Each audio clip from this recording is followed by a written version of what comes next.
अस्सलाम वालेकुम, मैं हूँ शाहिद हुसैन। इस वीडियो में ख़ास तौर पर आज जो मुल्ज़िम ज़हीर केस है उस हवाले से आपको आगाह करना है, क्योंकि आज सुबह से जो अपडेट्स थी वो हमने आपसे शेयर की, लेकिन जो कोर्ट रूम के अंदर हुआ उसकी जो तफ़सीलात हमने हासिल की वो आपके सामने रखनी है, क्योंकि आज बड़ी अहम पेशरफ़्त भी हुई है और कुछ वजह किसी नागुज़ीर वजूहात की वजह से कुछ मामला जो है वो थोड़े से पेंडिंग भी हुए हैं। लेकिन चूँकि बहुत ज़्यादा आज ख़ास पेशरफ़्त हुई है उस हवाले से आपको आगाह करना है। एक तो आपको याद होगा 2-3 दरख़्वास्तें दायर की गई थी। एक तो ये है कि मुल्ज़िम की तरफ से, मुल्ज़िम ज़हीर की तरफ से एक दरख़्वास्त दायर की गई थी कि जो मुबैना मुग़विया हैं उनका शेल्टर होम जो कि जहाँ उसको रखा गया था, उस जगह से हटा के किसी दूसरे शेल्टर होम में रखा जाए, चूँकि ये गवर्नमेंट का शेल्टर होम है और यहाँ पर उनका ये मौक़िफ़ था कि इसमें ख़ास तौर पर जो दरख़्वास्त में मौक़िफ़ इख्तियार किया गया था कि सूबाई हुकूमत और ख़ास तौर पर शैला रज़ा जो है इन्फ्लुएंस कर रही हैं, तो लिहाज़ा ये दारुल अमान या शेल्टर होम या चाइल्ड प्रोटेक्शन यूनिट यहाँ से हटा के दूसरी जगह जो है इस बच्ची को मुंतकिल किया जाए।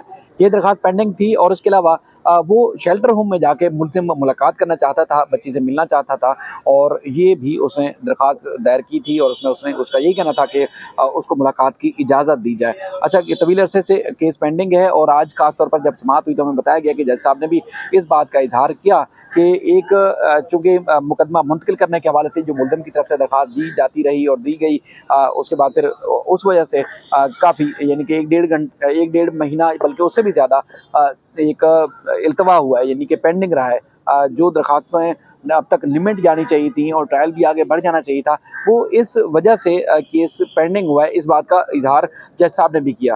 तो बहरहाल ये 2 दरख़्वास्तें थीं, उसमें जो है वो चूँकि दरख़्वास्तें अदालत ने देखा कि वो गैर मौसर हो चुकी हैं। अदालत को बताया गया कि बच्ची माँ-बाप के पास जा चुकी है। उन्होंने मेहदी काज़मी साहब चूँकि कोर्ट रूम के अंदर मौजूद थे, उनसे भी इस बात की जो वज़ाहत ली कि क्या हाँ, बच्ची आपके पास आ चुकी है? तो बिल्कुल उन्होंने कहा कि बच्ची आ चुकी है और बच्ची खुश है, मेरे साथ बिल्कुल घर में है। और अदालत ने कहा चूँकि ये दरख़्वास्तें उस वक़्त दायर की गई थी जब बच्ची दारुल अमान में थी, अब इसमें दलाइल सुन के फ़ैसला करने का जो है वो जवाज़ नहीं है, तो लिहाज़ा दरख़्वास्तें ये गैर मौसर हो चुकी हैं। यानी कि अब दरख़्वास्तों का जो पर्पज़ है वो यानी कि बेमकसद हो चुकी हैं। तो लिहाज़ा इन दरख़्वास्तों को जो है वो हम ख़ारिज करते हैं।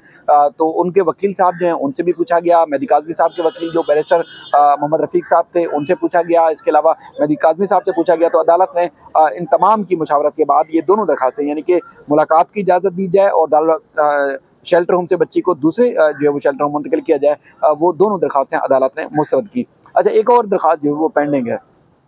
वो दरख़्वास्त थी मेहदी अली काज़मी साहब की, उन्होंने मेहदी काज़मी साहब ने दरख़्वास्त दायर की थी कि बच्ची उनके पास आना चाहती है। खतूत अदालत के अंदर रखे गए थे और वही 8 दिसंबर की जो दरख़्वास्त थी, जिसको मुल्ज़िम जवाज़ बनाकर जो है वो इस अदालत पे अदम एतमाद का इज़हार करते रहे और उसके बाद फिर इस अदालत से मुकदमा दूसरी अदालत मुंतकिल करने के हवाले से अदालत से रजू भी करते रहे और एक जगह से दूसरी जगह दरख़्वास्तें भी दी। और कुछ इत्तलात है कि इस फ़ैसले को, जो कि डीजे का फ़ैसला है, डी सेकंड सेशन जज का, इस फ़ैसले को हाई कोर्ट में मुमकिन तौर पर चैलेंज किया भी जा सकता है। तो उस दौरान जो दरख़्वास्त मेहदी काज़मी साहब की तरफ से दी गई थी, वो ये थी कि बच्ची उनके साथ आना चाहती है, उनके पास आना चाहती है, तो लिहाज़ा बच्ची को उनके हवाले किया जाए। और अदालत ने, आपको याद होगा कि 8 दिसंबर को नोटिसेस जारी किए थे, बच्चे की कंसर्न मालूम की थी और उसके बाद फिर चाइल्ड प्रोटेक्शन यूनिट से भी रिपोर्ट कॉल की थी, 10 दिसंबर की तारीख रखी थी। उसमें जज साहब जो है वो उस दिन छुट्टी पे थे, दूसरे जज साहब के पास केस गया और इसी दौरान जो है वो अदम एतमाद का इज़हार कर दिया गया था। तो बहरहाल वो दरख़्वास्त अब तक पेंडिंग है,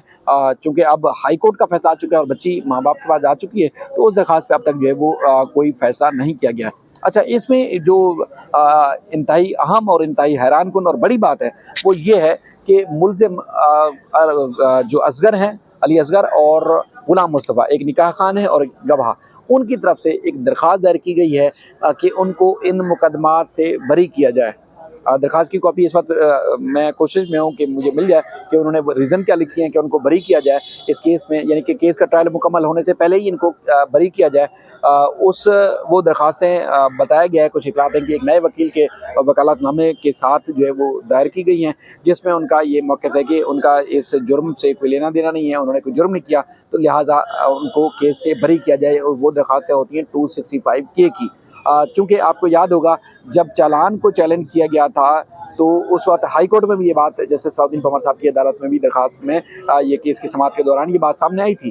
तो अदालत ने कहा था कि अगर चालान पे या कोई ऐसा आपको लगता है कि ये केस आपके खिलाफ नहीं बनता, तो प्रोसीजर जो है वो तो फैमिली ट्रायल कोर्ट का है, मेन ट्रायल कोर्ट में दरख़्वास्त दायर करें। तो बहरहाल मुल्ज़िम ज़हीर, शब्बीर या नूर बीबी की तरफ से नहीं, बल्कि इब्तिदा में निकाह खान और गवाह की तरफ से दरख़्वास्तें दायर की गई हैं। उस पे अदालत ने नोटिस जारी किए हैं मुद्दई मुकदमा को, प्रोसिक्यूशन को और तफ्तीशी अफसर को। और अब आइंदा समाअत पर यानी कि 15 ग़ालिबन फरवरी की तारीख है, नेक्स्ट वेडनेसडे को जो है वो अगले बुध के रोज़ जो है इन दरख़्वास्तों के ऊपर दलाइल होंगे, दोनों दरख़्वास्तों के ऊपर।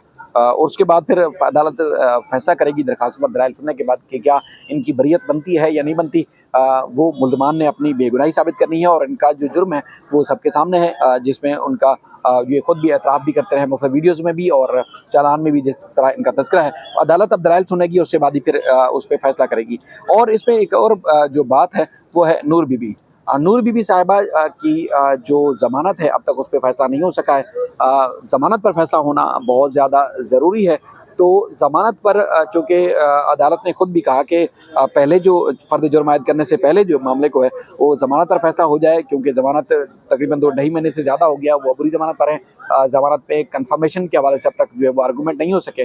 तो अब अदालत ने कहा है कि पहले हम इस मामले को सुनेंगे, यानी कि 265 के साथ-साथ दरख़्वास्त ज़मानत के ऊपर भी दलाइल सुनेंगे और उसके बाद फिर आगे जाके जो है वो दूसरी बात का फ़ैसला होगा। तो बहरहाल नूर बीबी को जो मुकदमे की कॉपीज़ थी, नकुल थी, वो फ़राहम कर दी गई हैं और अब नूर बीबी की जो ज़मानत है, दरख़्वास्त ज़मानत है, उसके ऊपर जो है वो फ़ैसला किया जाएगा।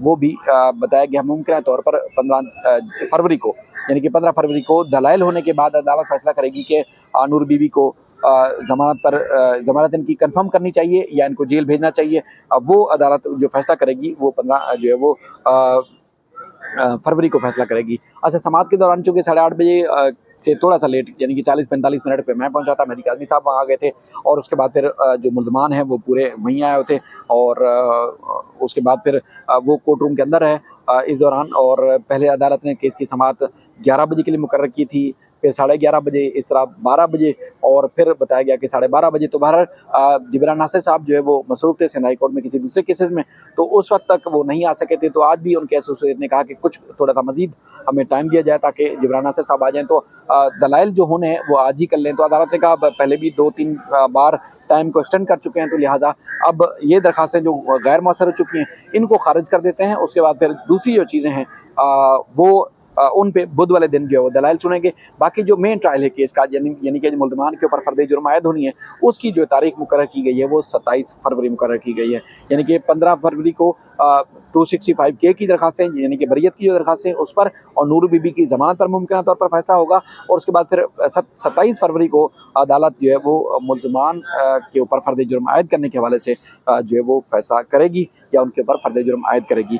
तो ये अहम अपडेट्स थी जो कि मैंने कोशिश की आपके सामने रखी। और जिब्रान नासिर बाद में आ गए थे अदालत, लेकिन इससे पहले अदालत जो है वो टाइम दे चुकी थी। बहरहाल आज ये सारी तफ़सीलात रहीं। अच्छा, कुछ केस के मुताल्लिक आप मालूमात लेना चाहते हैं या कोई बात? मैंने बल्कि एक सवाल देखा था कमेंट सेक्शन में था कि लाहौर वाले केस का क्या हुआ? लाहौर वाले केस की, चूँकि जिस वक़्त ये केस समाअत के लिए मुकर्रर था, उस दिन वकीला की हड़ताल थी लाहौर में, तो समाअत नहीं हो सकी थी। अब 18 फरवरी को लाहौर में MIC जज साहब पेश होंगे और जो उस केस की मज़ीद पेशरफ़्त है वो 18 फरवरी को होगी। तो बहरहाल इस दौरान जो भी तफ़सीलात होंगी आपके सामने रखेंगे। अगर आपको सवालात हैं, आप कुछ कहना चाहते हैं, कुछ इस हवाले से कुछ मालूमात लेना चाहते हैं, ज़रूर कमेंट सेक्शन में अपनी राय ज़रूर दीजिएगा। बाकी मज़ीद जो इस सिलसिले में अपडेट्स होंगी, जो तफ़सीलात होंगी, आपके सामने रखते रहेंगे। अपना ख़्याल रखिएगा। अल्लाह हाफ़िज़।